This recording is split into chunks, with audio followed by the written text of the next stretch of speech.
All right, the moment everybody's been waiting for. In this tutorial, we're going to make our very first object. We had to do a little groundwork to set up the options the way that we wanted them. And we had to learn a little bit about how the windows are laid out and how we interact with the model. And now we're ready to get started. So let's go into the home window and we're going to create a new part. So click the new part icon and our new part workspace window opens up. So the very first thing that we need to do when you start a new part is the basic approach is create a sketch and then create a feature from that sketch. And then you'll basically rinse and repeat over and over until your final design is achieved. So you can sketch on two kinds of things. Reference geometry, such as a plane. And in this case, we only have the 3 default planes visible. But we could make more planes if we wanted to, and we'll learn about that later. Or you can sketch on an actual 3D face if it's flat. For now, we don't have anything on here, so we're going to have to sketch on a plane. So let's go ahead and select the XY plane. And now we're going to enter into 2D sketch mode on this plane. To do that, click the Activate 2D Sketch button on the Part Modeling tab. You'll notice that when we activate 2D sketch mode, a few things happen. The first thing is that the view orients itself to look directly at the sketch plane. And the second thing is that a new tab opens up called 2D Sketching. And this gives you all of the different kinds of sketch figures, constraints, and things like that that we'll get into later. The third thing is that there's now a grid on the window. And the grid, when you're first starting out, is a pretty good indication that you're in sketch mode. So just be aware that if you see a grid, you're sketching. If you don't see a grid, you're not sketching. So without further ado, let's make something. We're going to make a profile for a feature that we're going to try to extrude later. Don't worry too much about the terminology. Just click on circle.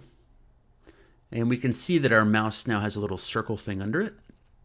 We're not going to worry at all about how big things are or making sure they line up right. We're just going to make our first basic part. So single click the mouse and then drag, and you'll see the preview of the circle that we're making as well as the dimension getting updated. Now, if you want, you can type a number in here, 4.5, press enter, and we see we've got a new thing with a dimension. Alternatively, we can dimension things in a few different ways, but we're not going to worry about that for right now. We have a sketch. It's a basic sketch of just a circle, but that's going to be enough for us. So go to Part Modeling tab and click on Extrude. What the Extrude tool does is it basically takes your sketch and it just pulls it out in one direction. So we're going to leave all the defaults. It's going to do it to 5 inches. And we're going to press OK. And we have a cylinder. We've made our first 3D object. Now, I mentioned earlier that we can sketch on two kinds of things. We can sketch on planes, or we can sketch on faces if they're flat. So this is an example of a face that is not flat. It's a cylindrical face. And we could try to activate 2D sketch, but it says non-planar face. I can't pick that. So, but we can sketch directly on this face. So we're going to select this face by single clicking it, and we're going to say activate 2D sketch. And now we're in 2D sketch mode again on top of this face, and we'll create a rectangle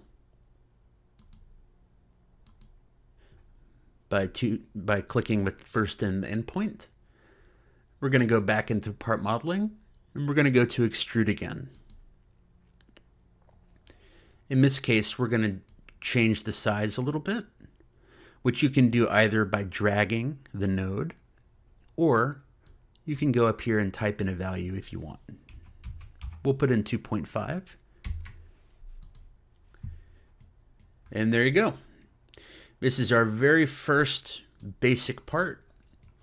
And that's the basic process. You're going to repeat this over and over and over again using different kinds of tools to achieve the final model that you want.